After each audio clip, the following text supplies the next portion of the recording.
अस्सलाम वालेकुम नाज़रीन, मैं हूं अलवीना और आप देख रहे हैं प्रोग्राम इनसाइड द न्यूज़। नाज़रीन, आज के प्रोग्राम में बात करेंगे क्या सेनेट इंतखाबात ओपन बैलेट के थ्रू पॉसिबल है या नहीं, क्योंकि अगर हम बात करते हैं प्रेसिडेंशियल ऑर्डर की जो जिसकी इस वक्त मुखालफत की जा रही है अपोजिशन जमातों की तरफ से, और अपोजिशन जमातें तमाम तर मुत्तहिद हैं और वो ये कहती हैं कि एक आइनी हक है कि सीक्रेट बैलेटिंग हो और ये कॉन्स्टिट्यूशनल राइट है हर मेंबर पार्लियामेंट का कि वो इस पर सीक्रेट वोटिंग करे।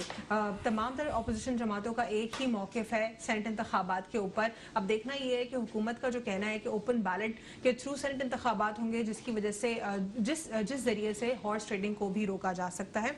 हॉर्स ट्रेडिंग को रोकने के लिए ये टेक्निकली किया जा रहा है, लेकिन दूसरी जानिब जो अपोजिशन जमात है वो ये कह रही हैं कि हुकूमत अपने सेल्फ इंटरेस्ट के लिए कर रही है, और अगर किसी भी कानून को पास कराने के लिए आपके पास 2/3 मेजॉरिटी ना हो या फिर आपके पास मेजॉरिटी बेस इसके ऊपर अग्री ना करें, तो फिर वो अवाम के फ़ायदे का जो है लॉ नहीं होता। लेकिन देखने वाला जो है इस पे जो एक क्वेश्चन है वो जो रेज होता है वो ये होता है कि क्या पाकिस्तान तहरीक इंसाफ ये अपने लिए कर रही है या आने वाले इलेक्शंस के लिए कर रही है कि एक शफाफ सेनेट इंतखाबात हो सके, हॉर्स ट्रेडिंग को रोका जा सके।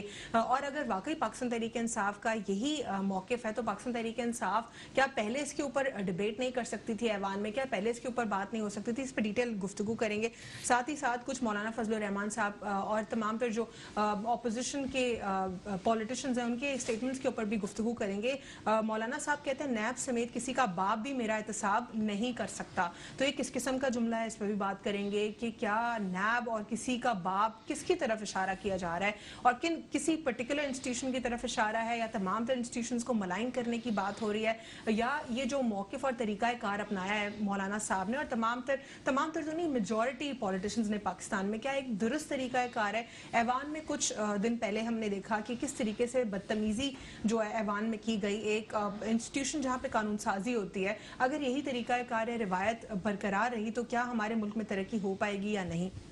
हमारे साथ स्टूडियो में मौजूद है बिलाल गफ्फार साहब, MP पाकिस्तान तहरीक इंसाफ है, आपको प्रोग्राम में खुशामदीद कहते हैं। हमारे साथ स्टूडियो में मौजूद है मेजर रिटायर्ड अनवर खुर्शीद साहब, तजियाकार, आपको भी प्रोग्राम में खुशामदीद कहते हैं। पहले मैं बिलाल साहब आपसे जानना चाहूँगी कि अवाम के लिए क्या वाकई हुकूमत जो है अवाम के लिए तरजीह के लॉज के ऊपर काम कर रही है, और क्या सेनेट इंतखाबात में जो आप लोगों ने एक ऑर्डिनेंस की मंजूरी दी इसको जो है तनकीद का निशाना बनाया जा रहा है अपोजिशन जमातों से? वो ये कह रहे हैं कि ये आप अपने सेल्फ इंटरेस्ट के लिए कर रहे हैं, इस पे क्या कहेंगे? जी शुक्रिया अलविना for inviting me. Pakistan Tehreek Insaf हमेशा ट्रांसपेरेंसी की बात करता है और हमेशा जो इलेक्शन प्रोसेस है वो फेयर एंड फ्री की बात करती है। आपने देखा होगा कि जब भी सेनेट के इलेक्शंस होते हैं तो बात होती है हॉर्स ट्रेडिंग की, बात चलती है वोट के ख़रीदो फ़रोख्त की। और आपको भी पता है कि 1985 के जब गैर जमाती इलेक्शंस हुए थे उसके बाद सियासत में जो पॉलिटिकल लीडरशिप थी उस वक्त करप्शन स्टार्ट हुआ। सबको पता है कि छांगा मांगा की सियासत किसने स्टार्ट की, सबको ये पता है कि फ्लोर क्रॉसिंग किसने ईजाद की। तो ये सारी शफायत को, ट्रांसपेरेंसी को लाने के लिए हमने ये प्रपोज किया कि जो सेनेट का इलेक्शन है वो शो ऑफ हैंड्स के लिए हो। इसके लिए आपने देखा कि जो नेशनल असेंबली का जो इजलास है उसके बुलाया भी गया, अमेंडमेंट प्रेजेंट भी की गई, लेकिन जो बदतमीजी की गई और जिस तरह एक बुलडोज कर गया गया आपका नेशनल असेंबली का इजलास, तो ये बड़ा अनफॉर्चुनेट है। बिलाल, आपको नहीं लगता कि आप लोगों को इसके ऊपर थोड़ा पहले बात करनी चाहिए थी? आप लोगों ने बिल्कुल जनवरी से इसके ऊपर बातचीत शुरू की, जब भी है ना फिर रिबटल ECP का उसके बाद आया। ये जब है ना इलेक्शंस के शेड्यूल की बात हुई, जब इलेक्शन कमीशन से बात हुई, तो ये हमारे असेंबली में एक अमेंडमेंट की बात काफ़ी पहले से बात हुई थी और अपोजिशन की तमाम पार्टी से इस पे बात भी की गई। लेकिन अब आप देखें ये अपोजिशन क्यों नहीं करना चाहती, ठीक है? हमेशा अब यही वो अपोजिशन की पार्टीज हैं कि इनके लोग, जब वो सेनेट के वोट ऑफ नो कॉन्फिडेंस की बात आई थी चेयरमैन के खिलाफ, तो खड़े होकर उन्होंने उसकी प्रपोज भी किया, सपोर्ट भी किया, लेकिन जब बैलेटिंग हुई तो इन्हीं के लोगों ने कहीं और वोट दे दिए। और ये बड़े इनके पीपल्स पार्टी और PMLN वाले कह रहे थे हम इसकी इंक्वायरी करेंगे, जिन्होंने हमारे साथ धोखा किया है उनको पार्टी से निकाल देंगे, उनकी मेंबरशिप कैंसिल कर देंगे। ये स्टेप सिर्फ पाकिस्तान तहरीक इंसाफ ही ले सकती है कि जब केपी के में 20 से 21 लेजिस्लेटर्स ने अपना वोट इधर उधर किया, तो हमारे लीडर इमरान खान साहब ने टफ और एक बोल्ड डिसीजन लेके उन सबको पार्टी से एक्सपेल कर दिया। ये आपको ऐसी मिसाल, ऐसे ट्रांसपेरेंसी के लिए ऐसी एग्जांपल आपको कभी भी नहीं मिलेगी। मुझे ये बताएं, लेकिन एक मिनट, मुझे लेट मी कंप्लीट। जब चार्टर ऑफ डेमोक्रेसी हुआ था तो उसमें जो पॉइंट नंबर 23 या 24 था, जिसमें शहीद बेनज़ीर भुट्टो साहिबा और नवाज शरीफ साहब ने ये एग्री किया था कि जिसकी जितने सेनेट की सीट्स हैं उसको उसका हक मिलना चाहिए। और 2015 और 2018 पे पीएमएलएन की खुद की लीडरशिप ने ये प्रपोज किया था कि इलेक्शन शो ऑफ हैंड्स हो, क्योंकि अब सब एक हो गए। पीडीएम पीपल्स पार्टी वाले नून लीग को डिफेंड करते हैं, नून लीग वाले पीपल्स पार्टी को डिफेंड करते हैं। शो ऑफ हैंड्स के ऊपर दोनों जमातें जो इत्तेफाक कर चुकी थी, अब क्यों कहा जा रहा है कि आप अपने लिए करवा रहे हैं? नहीं, हम तो अपने लिए नहीं कर रहे ना, हम तो ट्रांसपेरेंट वे में दिखाना चाह रहे हैं। अगर वो ट्रांसपेरेंसी में बिलीव करते हैं तो उनको क्या प्रॉब्लम है? मुझे ये नहीं समझ में आ रहा कि एक smooth, transparent, free and fair senate elections में के लिए पीडीएम को क्या प्रॉब्लम है? करवाएं, वो हर चीज है ना क्लीन होनी चाहिए। आई फेल टू अंडरस्टैंड कि इतना पॉजिटिव है कि जिसमें आपका जो बड़ा अनफॉर्चुनेट वर्ड यूज किया जाता है कि सेनेट के इलेक्शंस में कारोबार होता है, तो वो आप उसको खत्म करें, ट्रांसपेरेंसी लाएं। तो ये अनफॉर्चुनेटली आपके पीडीएम की सो कॉल्ड लीडरशिप जो है वो इसकी फेवर में नहीं है। हम तो एक्सपोज कर रहे हैं इनको। और आप ये देखें ना कि आज बिलावल साहब ने कह दिया कि हम ये ऑर्डिनेंस को चैलेंज करेंगे, तो वो क्या अपनी शहीद माँ का जो नैरेटिव था उसको निगेट कर रहे हैं? मैं कह रहा हूँ ये क्यों कर रहे हैं? क्योंकि पीपल्स पार्टी, अब वो बेनजीर भुट्टो या भुट्टो की तो पीपल्स पार्टी नहीं रही, अब तो वो जरदारी और उसके करप्ट सिस्टम की है ना पीपल्स पार्टी रहे हो गई है। ठीक है। मेजर रिटायर्ड अनवर खुर्शीद साहब, क्या कहेंगे आप? जिस तरह बिलाल कह रहे हैं कि बेनज़ीर भुट्टो साहिबा जो है उन्होंने खुद अग्री किया था कि ओपन बैलेट के थ्रू सेनेट इंतखाबात होने चाहिए ताकि हॉर्स ट्रेडिंग को रोका जा सके। आज वही दो जमातें जो कि इस बात को इंडोर्स कर रही थी, पाकिस्तान पीपल्स पार्टी और पीएमएलएन, वो अब कह रहे हैं कि पीटीआई अपने लिए कर रहा है ये। बिस्मिल्लाहिर्रहमानिर्रहीम। अभी बात यह है कि पीटीएम जो बनी है उसने हर उस चीज़ को अपोज करना है जो कि प्राइम मिनिस्टर इमरान खान या पीटीआई की गवर्नमेंट जो भी बात करेगी, अच्छी बात करेगी उसको भी अपोज करेंगे, गलत बात को तो अपोज करना ही चाहिए। तो अब क्योंकि स्टेज ऐसी आई हुई है कि वो अपना एक तहरीक ले कर निकले हुए हैं पीटीएम के, हमने इमरान खान को सीट से उतारना है, इस्तीफ़ा लेना है। तो उस तहरीक के अंदर ये कैसे हो सकता है कि अगर कोई अच्छे जेस्चर है तो उसको भी वो कबूल करेंगे? कभी भी वो कबूल नहीं करेंगे। पीडीएम को एक पॉइंट चाहिए, एक डेली बेसिस पे कोई ऐसा पॉइंट मिल जाए जिसके ऊपर के वो गवर्नमेंट की और बाकी अदारों की अपोज करें उनको। तो यही वजह है। दूसरा, जैसे बिलाल ने कहा कि चार्टर ऑफ डेमोक्रेसी में ये शिक थी कि ओपन बैलेट होनी चाहिए, तो उसको ये ज़रूर करते। अगर आज पीपल पार्टी की गवर्नमेंट होती या मुस्लिम लीग की गवर्नमेंट होती तो ये ज़रूर इस बात को करते कि ये ओपन बैलेट होनी चाहिए। मगर क्योंकि गवर्नमेंट अभी इमरान खान की पीटीआई की है, पीटीआई की गवर्नमेंट को ये अपोज करना चाहते हैं। और जैसा बिलावल ने आज कहा है कि हम जाएंगे, इसको कोर्ट में जाएंगे इसके ख़िलाफ़, और उसके बाद उन्होंने ये भी कहा है हम कोर्ट में इसके ख़िलाफ़ जाएंगे, अगर कोर्ट से हमारा मसला हल नहीं होता तो हम ओपन बैलेट में भी जाने को तैयार हैं। अभी थोड़ी देर पहले उन्होंने ये बात बोली। तो अब इसका क्या मकसद है? अगर ओपन बैलेट में आप जाने को तैयार है तो ये फजूल की एक रिफ्ट दोनों पार्टियों ने, या दोनों पार्टियाँ होगी, एक पीडीएम होगी और एक गवर्नमेंट होगी, आपस में एक रिफ्ट डाली हुई है। तो उनको डेली बेसिस पे आवाम का ख्याल नहीं है किसी को भी कि आवाम के मसाइल को हल किए जाएं। वो जाके अपने लेकिन इस पे मेजर साहब ये बता दीजिए कि अगर ओपन बैलेट के थ्रू हो जाते हैं और तमाम तरह पॉलिटिकल पार्टीज इस पे एग्री करती हैं तो क्या इसमें कोई नुकसान है? देखें, अगर आपके आइन के अंदर एक चीज़ बनी हुई है और उसको है कि वो एक सीक्रेट बैलेटिंग होगी, तो उसको चेंज करने के लिए ये नहीं है कि एक सदारती ऑर्डिनेंस दे दिया जाए, कल को कोई और बात। आप कह रहे हैं ना कि ऐवान में इस पर बात करने की कोशिश की गई जिसके ऊपर कोई सीरियस एटीट्यूड नहीं दिखाई दिया। इसको कुछ अर्सा पहले लाना चाहिए था ना, 2 साल पहले लेके आते जैसे गवर्नमेंट आई थी। अब जैसे पीटीआई की गवर्नमेंट आई थी तो पीटीआई की गवर्नमेंट अभी इमरान खान साहब कहते थे कि मैं 20 साल 22 साल से स्ट्रगल करता रहा हूँ, तो 20-22 साल में अपना होमवर्क भी करना चाहिए था कि मैं आऊँगा तो या पीटीआई की गवर्नमेंट आएगी तो हम ये करें। तो स्टार्ट तो लेते न उससे 2 साल पहले स्टार्ट ले लेते इस चीज़ पे। इतने निक ऑफ द टाइम पे ये काम किया जिस वक्त अपोजिशन पहले से ही गर्म हुई है, उसी वक्त ये काम कर दिया। ठीक है, एक छोटा सा वक्फा लेना है और फिर मजीद इस पर गुफ्तगू करेंगे। अख्तर मिंगल साहब भी जो है वो भी कहते हैं कि इजलास के दौरान उन्होंने ऑर्डिनेंस जारी करने पर सदर मुमलिकत के खिलाफ मुकदमा होना चाहिए, इस किस्म का उन्होंने हार्श स्टेटमेंट जो है दिया है। इस पर बात करते हैं आफ्टर शॉर्ट ब्रेक से inside news. Welcome back after break. नाज़रीन, ब्रेक से कबल हम बात करते सेनेट इंतखाबात के हवाले से कि क्या कानून साजी पहले हो जाती तो बेहतर होता, क्योंकि इस वक्त अपोजिशन जमातों का जो मौक़िफ़ है वो बिल्कुल ख़िलाफ़ है ओपन बैलेटिंग के। हमें प्रोग्राम में ज्वाइन करेंगे इस वक्त थोड़ी देर में नवीद एंथनी साहब भी ज्वाइन करेंगे पाकिस्तान पीपल्स पार्टी से, उनसे भी जानेंगे। लेकिन यहाँ पर पहले मैं बिलाल गफ़ार साहब से जानना चाहूँगी, जो अख्तर मिंगल साहब का जो एक स्टेटमेंट है वो कह रहे हैं कि सदर मुमलिकत के ख़िलाफ़ मुकदमा होना चाहिए, प्रेसिडेंशियल ऑर्डर या ऑर्डिनेंस अगर पास होता है तो ये क्या अनलॉफुल है? देखिए, ऑर्डिनेंस एक आईनी ऑप्शन है और जब भी कोई ऑर्डिनेंस पास होता है उसको बाद में पार्लियामेंट जो है वो वैलिडेट करता है।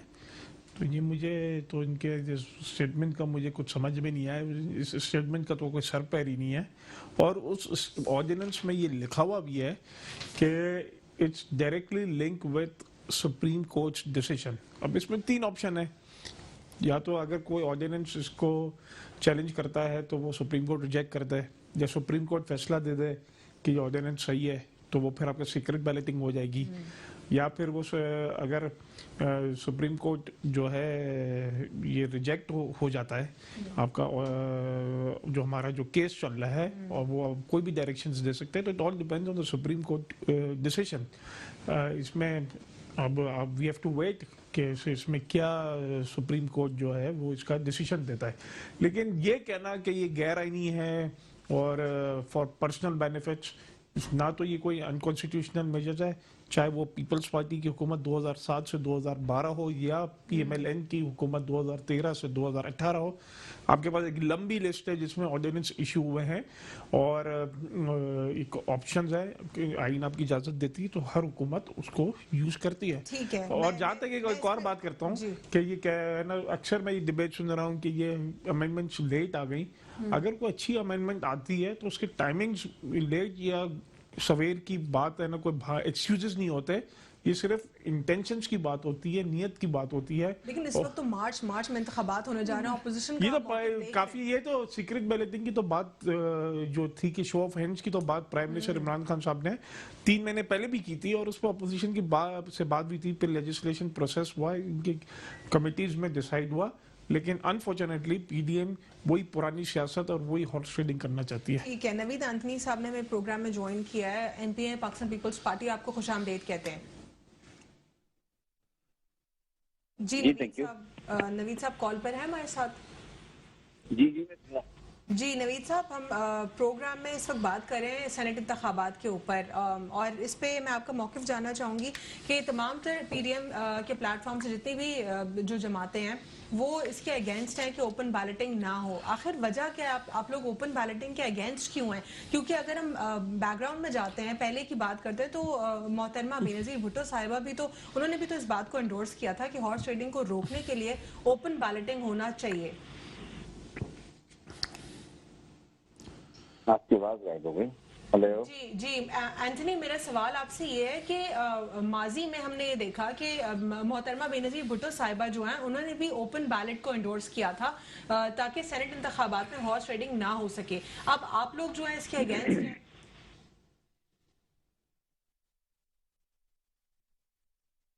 जी एंथनी, सुन सकते हैं आप हमें? जी मैं सुन सकता हूँ, तो मुझे आवाज आ रही है। आपने सवाल सुन लिया मेरा?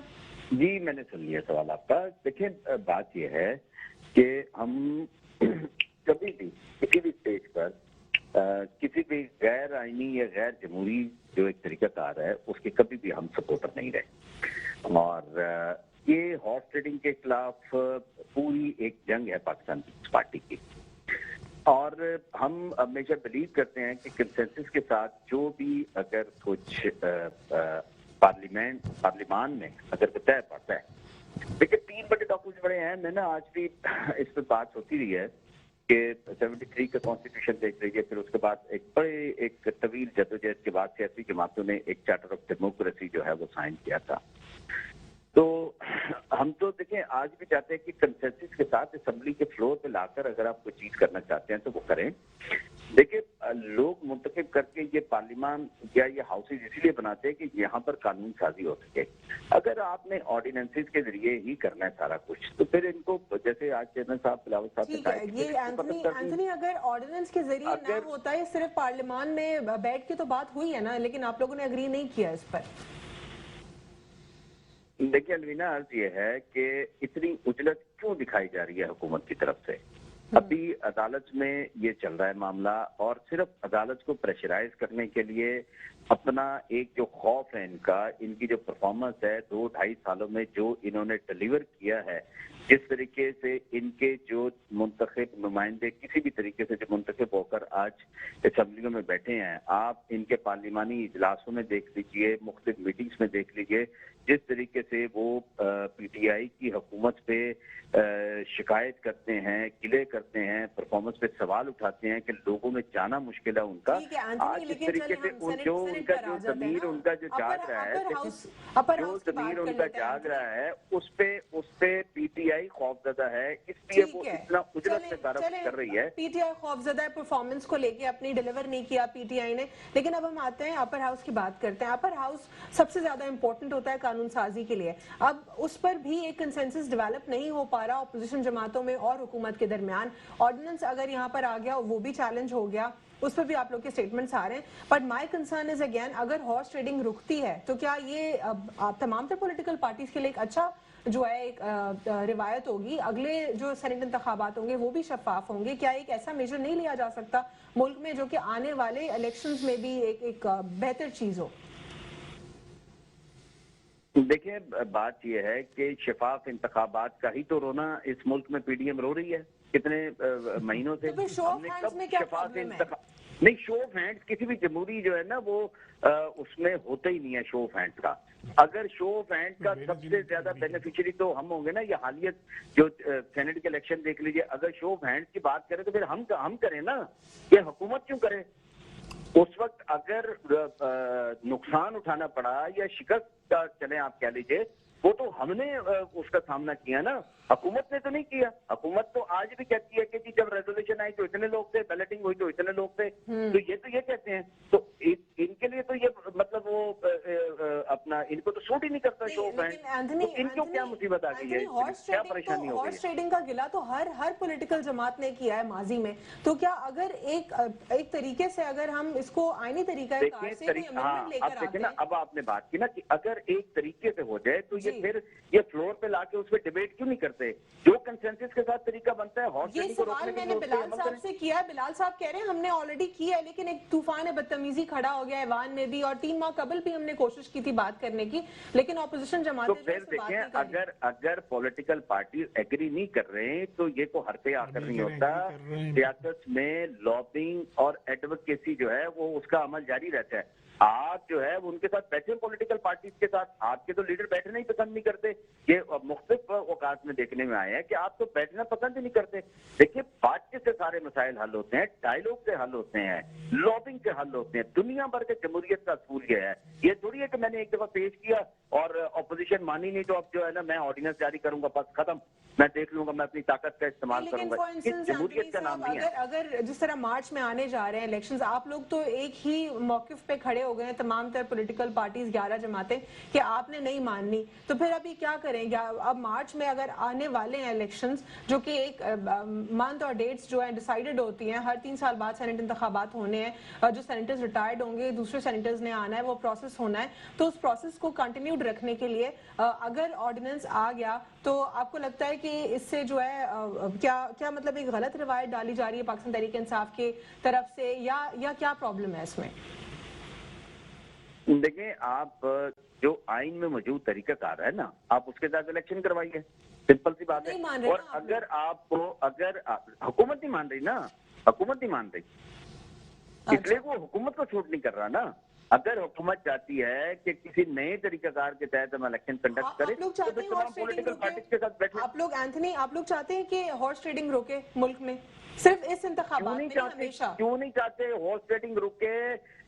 जो तो फिर कौन सा लोगों का मेजर लिया असल जा सकता है, मैंडेट ये होता बता है दीजिए। उसकी चोरी रुके, उस पे डाका रुके, जो जिनको अवाम वोट देती है वो ईमानों में आए। ये हम क्यों नहीं चाहते? ये तो हर पाकिस्तानी चाहते हैं। तो फिर आप लोग क्या साथ देंगे इसमें कि कौन सी कानून साजी होनी चाहिए, किस तरीके से जो है काम होना चाहिए कि हॉर्स ट्रेडिंग को कम्प्लीटली रोका जा सके? देखिए उसमें मैं अर्ज कर रहा हूँ, आप मेरी बात को दोबारा थोड़ा सा सुन लीजिएगा। मैं ये कह रहा हूँ कि आप अगर किसी भी तरीके को इंट्रोड्यूस करवाना चाहते हैं तो उसका बेहतरीन फोरम जो है वो पार्लियामान ही है, ना मैं भी अदालत दोबारा है, वही सवाल ना करूंगी, एंथनी, अगर प्रेसिडेंशियल ऐवान में ऑर्डिनेंस है। बात ही ना हो और कंसेंसस ही डेवलप ना हो सके ऐवान में, फिर क्या तो कर ये सकते किसकी हैं? कमजोरी है? किसकी कमजोरी है? ठीक है, ये किसकी इस पे नाकामी बिलाल है? रिस्पॉन्ड कर दीजिए, किसकी फिर मैं आगे नाकामी है? जाऊंगी। ये हुकूमत वो की कह रहे हैं कि नाकामी है। हुकूमत की कमजोरी है। आप लोग ऐवान में पहले कोई बात अगर करते भी हैं तो आप लोग खुद बैक ऑफ हो जाते हैं कि अगर आपको थोड़ा सा भी प्रेशर ऑपोजिशन की तरफ से आता है तो ये आपकी नाकामी है। अच्छा, ये नवीद एंथनी मेरे कुलीग हैं, अच्छे इंसान है, लेकिन आज मैं हैरान हूँ कि आज बहुत कंफ्यूज्ड है। अपने खुद ही स्टेटमेंट्स को 3 बार इन्होंने कॉन्ट्राडिक्ट किया। पहले कहते हैं कि हम हॉर्स ट्रेडिंग ख़त्म करना चाहते हैं, फिर कहते हैं कि जो इलेक्शंस हों वो सीक्रेट बैलेटिंग हम नहीं चाहते, फिर कहते हैं कि अगर शो ऑफ हैंड्स होना है तो उसके लिए वो असेंबली में बिल लाए, हम असेंबली में बिल लाए तो कहते हैं वो हमसे बात नहीं करना चाहते। तो मुझे तो समझ में नहीं आ रहा ये क्या कहना चाहते हैं। सिंपल ये बताएं, ये जवाब दें कि ये इलेक्शंस में ट्रांसपेरेंसी चाहते हैं या नहीं चाहते। अगर चाहते हैं तो जो अमेंडमेंट लाए हैं उसको सपोर्ट करें, बात खत्म। आए शाए बाएं और एक्सक्यूजेस ना दें कि ये भी कि फलानी है, बैड नहीं। लास्ट कंक्लूजन आया उनका, वो स्टेटमेंट चेंज होने के बाद वो कह रहे हैं कि आपने जो है ऑर्डिनेंस का तरीका रिवायत दुरुस्त नहीं है, ऐवान में बात करें और ये आपकी कमजोरी, अगर ऐवान में कोई बात आप नहीं मनवा सकते। और एक और बात है कि आज इन्होंने शहीद बेनजीर भुट्टो की खुद की एक बात को इन्होंने निगेट कर दिया, बिलावल ने भी निगेट कर दिया। वो तो चाहती थी कि इलेक्शंस में ट्रांसपेरेंसी लाए। मुझे ये समझ में आ, बिल्कुल पीपल्स पार्टी जब से ये सो कॉल पीडीएम के साथ बनी है, बिल्कुल मुझे ये कंफ्यूज पार्टी लग रही है। वो चाह भी रही है कि वो पीडीएम से अलहदगी कर ले ताकि इनके कुछ सर्वाइवल हो जाए इनके लिए, लेकिन वो है ना, कहते हैं ना, वो रजिया गुंजों में फंस गई है। तो पीपल्स पार्टी का भी वही हाल है अभी, क्योंकि जो पीडीएम का जो नैरेटिव है वो पाकिस्तान पीपल्स पार्टी की लीडरशिप वो डिफेंड नहीं कर सकती। तो बात यह है कि बात होती है विल की, बात होती है बोल्ड डिसीजंस के लिए लेने के लिए, और जो ये पीपल्स पार्टी लेने से कासिर है क्योंकि इनके अपने अपने बेनिफिट्स हैं। इनका सिर्फ ये एक बेनिफिट, इनको सिर्फ एक मकसद है और पीएमएल का पहले दिन से कि इमरान खान को ब्लैकमेल करें। जो असेंबली है वो असेंबली का बिजनेस नहीं चलने दे, लेकिन इमरान खान किसी से ब्लैकमेल नहीं होंगे। ठीक है, ये मेजर रिटायर्ड खुर्शीद साहब, आप क्या समझते हैं आप इस तमाम तर जो सेनेट इंतखाबात का एक प्रॉब्लम है, इसमें क्या हुकूमत जो है टाइमली कोई डिसीजन ले पाएगी? मार्च तो करीब है, आखिर क्या होगा? ओपन बैलेट से इलेक्शंस होंगे या इसी तरह सीक्रेट बैलेटिंग होगी? और अगर सीक्रेट बैलेटिंग होगी तो क्या हॉर्स ट्रेडिंग भी होगी हमेशा की तरह? इसमें काफ़ी चांस है कि हॉर्स ट्रेडिंग होगी, क्योंकि अगर ये चले जाते हैं इसमें कोर्ट में और कोर्ट को स्टे दे देता है, कोर्ट अगर फर्ज करें कि स्टे दे देता है, कोर्ट ने अभी कहा भी है कि सदारती ऑर्डिनेंस में कुछ उसके अंदर ऐसे लकूने हैं जिसके ऊपर हम कोई बात नहीं कर सकते। कोर्ट ने उस पर सदारती ऑर्डिनेंस पे बात करने से माजरत कर लिए कि वो सही है। तो अगर तो वो स्टे मिल जाता है और जैसे इलेक्शन पिछले हुए अगले होते हैं तो फिर एटीएम मशीनें भी खुल जाएंगी। अगर और कुछ खुलता है तो फिर इधर से एटीएम मशीनें भी खुल जाएंगी और फिर पीटीआई जब आ जाएगी अक्सरियत लेके, फिर ये लोग कहेंगे कि पीटीआई ने हॉर्स ट्रेडिंग की। अच्छा। की या नहीं की, फिर ये डेफिनेटली इल्ज़ाम लगेगा पीटीआई के ऊपर, क्योंकि पीटीआई ने उस तरह से भी जीतना है, इस तरह से भी जीतना है। और एक बात आपने कही थी कि अख्तर मेंगल साहब ने जो कहा था कि ये ऑर्डिनेंस जो आया आइन के ख़िलाफ़ है, बात उनकी एक हद तक सही भी है, क्योंकि जिस वक्त असम्बली का इजलास चल रहा हो, सेशन चल रहा हो, तो उस वक्त सदारती सदारती ऑर्डिनेंस नहीं आ सकता, और अगर असम्बली का इजलास ख़त्म हो जाए तो उसके बाद वो आ सकता है। अब देखना ये है कि ये जो असम्बली का सेशन चल रहा है ये ख़त्म हुआ उसके बाद आया, ये आर्जी तौर पर थोड़ी देर के लिए रुका और उसके बीच में आया कि इसमें काफ़ी टेक्निकल बातें बहुत ज़्यादा हैं सदारती ऑर्डिनेंस में। और दूसरा अभी नवीद एंथनी साहब ने भी शायद कहा कि सदर साहब ने गैर आइनी काम किया है। ये गैर आइनी नहीं है। आइन के आर्टिकल 89 में सदर के पास ये इख्तियार हासिल है कि वो ये आर्डिनेंस इस तरह से आर्डिनेंस जारी कर सकते हैं और आइनी तरीके से की है। अगर गैर आइनी होता तो अब एक दिन पूरा गुजर चुका, अभी क्या कुछ हो चुका होता। ठीक है, मुझे वक्फा लेना है, उसके बाद दोबारा से यहीं से कंटिन्यू करेंगे प्रोग्राम को। नवीद एंथनी साहब, आपसे आखिरी सवाल करना चाहूंगी कि आप क्या समझते हैं ये जो मौलाना फजलुर रहमान साहब के जो स्टेटमेंट्स जिस किस्म के आ रहे हैं, क्या ये पूरी पीडीएम को अफेक्ट करेंगे या वो उनके पर्सनल और इंडिविजुअल कैपेसिटी में स्टेटमेंट्स हैं?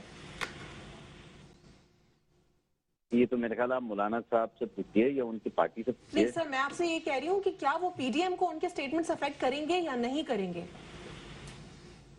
ये वो उनकी अपने वो जाती बात है,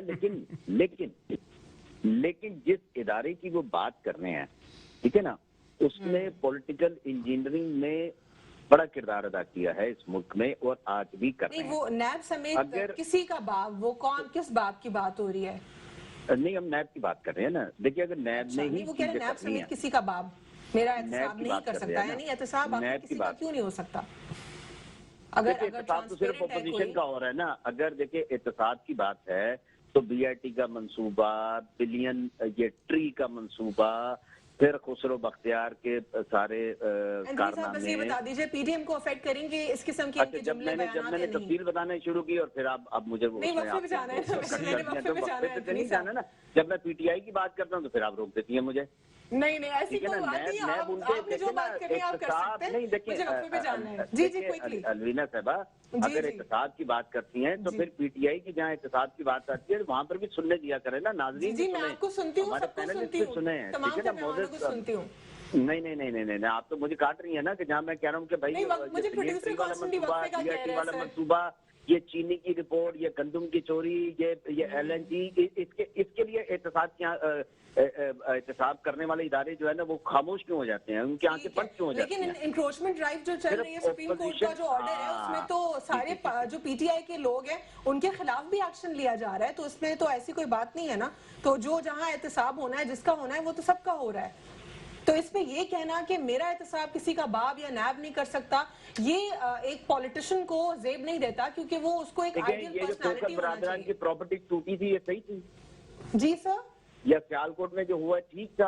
अब यहाँ अगर कराची में जो हो गया है, जिसके लिए इतने सारे बावेला मचा हुआ है, जिसके लिए आपने जो हमारी जो सड़कें बंद कर दी और एक पता नहीं कहाँ से चीजें ला रहे हैं। मेरा इतना प्यारा भाई, इतना डिसेंट भाई जो है, वो अब ऑपोजिशन लीडर का जो है ना वो बेचारा दिफा करने के लिए बाहर निकला हुआ है, जिस उसकी जो बॉडी लैंग्वेज भी साथ नहीं देती, जुबान भी नहीं साथ देती, क्योंकि इसलिए कि अगर आप ये इल्जाम लगाते हैं कि जी ये उन इदारों ने या उन शख्सियात ने उसको जमीन अलाट की थी, क्योंकि हम शाम को एक प्रोग्राम में इकट्ठे थे मैं और बिलाल साहब, कि उन इदारों ने दिए हैं, उनके खिलाफ कार्रवाई की जाए कि जिन्होंने गलत अलॉटमेंट की है, जिन्होंने गलत लीज दी है। तो ये तो इंडोज है बेसिकली उस जगह की जिसको आज सुप्रीम कोर्ट के हुक्म के मुताबिक जो है हुकूमत ने तोड़ा वर्डिक्ट की जो है उसको जो है कंटिन्यू किया जा रहा है, उसको इम्प्लीमेंट किया जा रहा है। बहुत बहुत शुक्रिया प्रोग्राम में शिरकत करने के लिए, और एक छोटा सा वक्फा लेंगे, फिर यहीं से गुफ्तगू का सिलसिला जारी रखते हैं। Stay with us on inside the news. Welcome back after break. नाज़रीन, ब्रेक से कबल पाकिस्तान पीपल्स पार्टी और पाकिस्तान तहरीक इंसाफ दोनों जमातों का हमने मौक़िफ़ जाना सेनेट इंतखाबात के ऊपर, ओपन बैलेटिंग के ऊपर, शो ऑफ हैंड्स, ये तमाम तर क्या मामला है, क्या अगर हम इसको लॉन्ग रन में देखें क्या ये आवाम के फ़ायदे के लिए नहीं है कि जो लेजिस्लेचर्स जो अपर हाउस में जो आते हैं उनको कॉम्पिटेंट होना चाहिए, उनको मेरिट के ऊपर होना चाहिए, इस पर हॉर्स ट्रेडिंग नहीं होनी चाहिए। ये तमाम तर मामले अगर इंडोर्स हो सकते हैं थ्रू शो ऑफ हैंड्स, तो फिर क्यों इसमें जो अपोजिशन जमातें हर्डल्स क्रिएट कर रही हैं, इस पर हमने बात की। मेजर साहब, मैं पर्टिकुलरली आपसे मौलाना साहब के स्टेटमेंट पर ही बात करना चाहूँगी। वो कहते हैं कि नैब समेत किसी का बाप भी मेरा एहतसाब नहीं कर सकता। दो हिस्सों में इसको ब्रेक कर लेता है। मेरा एहतसाब नहीं कर सकता, क्या मतलब है उनका कि क्या is he above the law? और दूसरा, वो नैब के साथ किसी का बाप, वो एक तो लैंग्वेज भी मुझे समझ नहीं आ रही, और फिर दूसरा इदारों को भी वो पॉइंट आउट कर रहे हैं, फिर वो अपने आप को अबव द लॉ भी समझ रहे हैं। ये ज़रा तशरीह कर दीजिए इनके जुमले की। ये कुछ मीडिया में मैंने सुना था ये कि बाप की जो बात ले रहे हैं तो वो मैं नहीं समझता कि ये उस तरफ इशारा कर रहे हैं, पिंडी की तरफ इशारा नहीं है उनका। ये एक वैसे जनरली बात बोली जाती है कि किसी का बाप भी मेरा कुछ नहीं, नहीं लेकिन कर क्या ये सकता। तरीका नहीं, कार दुरुस्त है बात करने पहले का? मैं उसकी तो थोड़ा सा वजाहत करना चाहता हूँ। बाप से मुराद वो नहीं है कि उसके वो खिलाफ अंदाजा उनको हाँ, हो गया वो होगा कि अंदाजा हलवा है। खिला दिया तो जाएगा अगर उनको। उस बाप की बात करते हैं तो उन्होंने भी आज बात की है, वो भी मैं बताता हूँ। तो बात यह है कि कोई शख्स is not above the law कि वो कहें कि मेरा कोई एहतसाब नहीं कर सकता। हाँ, वो ये कह सकते हैं कि एहतसाब को सोचना चाहिए कि अगर मेरा एहतसाब करते हैं तो ये बाकी चीज़ें भी उनको भी देखें। एक डिग्री होती है ना एहतसाब की, सबको देखना होता है। अब आज प्राइम मिनिस्टर ने एक बात की कि गाय और भैंस चोरी वाले को सजा हो जाती है और बड़े बड़े चोरों को नहीं होती। वो भी अपनी जगह पे बात सही है। तो पहले बड़ों को पकड़ने के लिए यार आप किसी छोटी चीज़ की मिसाल दे दें कि जी उसने भैंस चुराई है और मैं 1 अरब की चोरी की है और मुझे क्यों पूछ रहे, पहले भैंस वाले को पकड़ो। तो ये बात गलत है। एक तो ये मैं दोनों पार्टियां ऐसे करती हैं, दोनों बल्कि तीनों पार्टियां, अपोजिशन और प्रेजेंट गवर्नमेंट आपस में जब भी अब किसी भी लीडर से कोई बात करें ना कि आपके ऊपर ये इल्ज़ाम है या आपकी पार्टी में ये है, वो सबसे पहले उठा लेंगे। जैसे उन्होंने पहले बीआरटी की बात कर ली या और उन्होंने कोई मालूम जबा की बात कर लेते हैं या कभी भी, ठीक है मालूम जगह। और जब पीटीआई से ये बात करें तो वो आगे से बात कर लेते हैं, इनकी सारी सरे महल की बात हो जाती है। जो इनसे सवाल किया जाता है उस पर बात नहीं उस पर बात नहीं करते ना, दूसरे की बात कर लेते हैं। तो ये एक अभी जो असेंबली में उस दिन हुआ है 4 तारीख को, वो भी यही मसला हुआ है ना। अब तीन मेंबर्स को शोकाज नोटिस मिले हैं, एक पीटीआई के, एक नून लीग के और एक उसके पीपल पार्टी के। तो अब वो भी पीटीआई वाले को भी वैसे ही किसी, मेरे ख्याल से मैं तो जानता भी नहीं जो नाम आया है, वो देते हैं ना मुराद सईद को शोकाज नोटिस देते या ऐसे को देते तो वो बात होती। तो क्या वो ये कि ये एक दूसरे पर डालते हैं। तो मौलाना साहब ने जो कहा कि किसी का बाप नहीं, वो फुटेजेस मंगवाई गई हैं, तमाम तर मामला देखा गया उसके बाद, और अगर फिर इस पे उसके बाद फैसला किया गया, असद कैसर साहब ने और डेप्यूटी स्पीकर दोनों ने इस पर जो है बात, ठीक है वो सही किया होगा। अब मौलाना साहब ने जो बात की कि किसी का बाप भी मेरा एहतसाब नहीं कर सकता, ये बहुत ही गलत जुमला है। एक बड़े लीडर को ऐसे नहीं बोलना चाहिए। तो नीचे लेवल, आपको विजनरी लीडर लगते हैं, बड़े लीडर आप कह रहे हो? वो कहते हैं ना, वो कहते हैं कि मैं बड़ा लीडर हूँ, सदारती इंतखाब लड़ा हुआ है तो बड़े लीडर हैं ना। अब कितनी दफा वो एमएनए रहे हुए बड़े लीडर हैं ना, 10 साल उन्होंने कश्मीर चलाया है। सदारती इंतखाब के लिए अभी भी इस बार भी उन्होंने हिस्सा लिया था जी।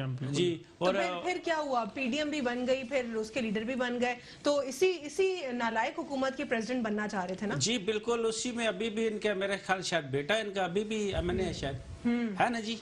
जी हाँ बिल्कुल। उनका बेटा अभी भी एमएनए और उसी असेंबली में बैठा हुआ है। ये सिर्फ बस वो कहते हैं ना कि ये हवस है, कुर्सी की हवस है और कुछ भी नहीं है उसके लिए। और दूसरी बात है, जब दुम पे पांव आता है ना तो बंदा मचलता है, तिनका का सहारा लेता है। तो ये मामला उनका। ठीक है बिलाल साहब, ये इस तमाम तर सिनारियो को हम देख रहे हैं जिधर जो पॉलिटिकल पार्टीज हैं वो बात तो करती हैं, आइन की बात करती हैं, ये भी कहती हैं कि no one is above the law, लेकिन हमने ये भी देखा कि मोहम्मद जुबैर साहब और उनकी फैमिली, उनकी बेटी, उनके जो सन इन लॉ हैं, उन्होंने उस मरहले में वैक्सीन लगवा ली जिस मरहले में जो फर्स्ट फेज था, जो कि मेडिकल जो एम्प्लॉयज हैं उनके, जो प्रैक्टिशनर्स हैं उनके लिए था। और ये जो है वॉयलेट किया गया है जो कानून बनाया गया था मुल्क की तरफ से। क्या कहेंगे आप इस पर? अच्छा अलवीना, मैं इसका भी जवाब देता हूँ। बहुत वैलिड और इम्पोर्टेंट इशू आपने रेज किया है। पहले जस्ट अ मिनट फॉर जो मौलाना फजलुर रहमान का स्टेटमेंट आया था। मौलाना फजलुर रहमान जो हैं वो पार्लियामेंट से बाहर है, वो दोनों इलेक्शंस हारे और अब वो बिल्कुल एक क्योंकि पार्लियामेंट का हिस्सा नहीं है तो ही इज डेस्परेट कि वो कुछ ना कुछ कर लें, और अब तो उनका कोई स्टेक ही नहीं है। तो वो रेलेवेंट होने के लिए ऐसे स्टेटमेंट्स देते रहते हैं। शुरू में इन्होंने डायरेक्टली इदारों को, जिसमें DGISI, आर्मी चीफ, जुडिशरी, सबको इन्होंने हिट किया था नाम लेके। और पिछले दिनों मैंने उनका एक स्टेटमेंट देखा तो मुझे लगता था कि शायद उनका सॉफ्टवेयर अपडेट हो गया है कि उन्होंने कहा नहीं हमारी एस्टेब्लिशमेंट से कोई लड़ाई नहीं है और मुझे क्या जरूरत है किसी का नाम लेने के। और आज ये कह रहे हैं कि किसी का बाप भी एहतसाब नहीं कर सकता, तो ये क्या चांद से उतरे हैं कि इनका एहतसाब नहीं होगा? ठीक है। ये जवाब देंगे इनके पास ये घर कहाँ से आया, जी। ये जवाब देंगे इनके पास इतनी प्रॉपर्टीज जो एसेट्स हैं वो कहाँ से आए, सोर्स ऑफ इनकम बताएं आवाम को कि कौन सा है, क्योंकि ये तो मौलाना साहब है ना, जी। पता नहीं मौलाना है भी या नहीं है, तो ये तो मदरसे के बच्चों को पढ़ाते हैं ना। फिलहाल हम short of time अच्छा, बस पे आखिरी सवाल बहुत ही मैं ये एक अफसोसनाक वाकया कि जिसमें इलीट रिच और वो जो सो कॉल जो एक अपने आप को वो माइंडसेट जो अपने आप को दूसरों से सुपीरियर समझते हैं, उनको ये कोविड की वैक्सीनेशन लगाई गई, जो कि SOPs NCOC के जो खिलाफ जो एक जो पॉलिसी थी उसके खिलाफ गए। आज हमारे MPs ने और हमने जिसको इस पे एक प्रेस कॉन्फ्रेंस भी की है और हमने एक रेजोल्यूशन भी असेंबली में डाली है कि इसकी इंक्वायरी होनी चाहिए। ये रिसोर्सेज की वैक्सीन की ये मिसयूज है, क्योंकि ये जो वैक्सीन है पहले उनको लगनी है, हेल्थ वर्कर्स फ्रंटलाइन वर्कर्स उनको देनी है। और आज मैं ISPR का ने भी आज ऐलान किया, पाकिस्तान आर्मी का भी शुक्रिया अदा करता हूँ कि जो इनके पास जो आज जो सेकंड फेज आया उन्होंने वही फ्रंटलाइन वर्कर्स और हेल्थ वर्कर्स को वो डोनेट कर दिए, जो एक अच्छा गेस्चर है। लेकिन ये बताती है वो माइंडसेट, और ये फिर किस तरह सोशल मीडिया पे वो तस्वीरें देके ये बताते हैं कि हमने ये वैक्सीन लगा दी। इसमें एक मोहम्मद जुबैर साहब जो मुराद अली शाह साहब के बड़े क्लोज हैं, उनके बेटे और पता नहीं बेटी और उनके दामाद ने भी लगाया, तो कहाँ है वो कैलिबरी की क्वीन, तो वो भी इसकी कोई कंडेम करे। ठीक है, बहुत बहुत शुक्रिया प्रोग्राम में शिरकत करने के लिए बिलाल गफ्फार साहब, पाकिस्तान तहरीक इंसाफ से आपने हमें ज्वाइन किया, बहुत बहुत शुक्रिया। मेजर रिटायर्ड अनवर खुर्शीद साहब आपने प्रोग्राम में हमें ज्वाइन किया। तजिया कार की सूरत में आज के लिए इतना ही। अल्लाह हाफिज़।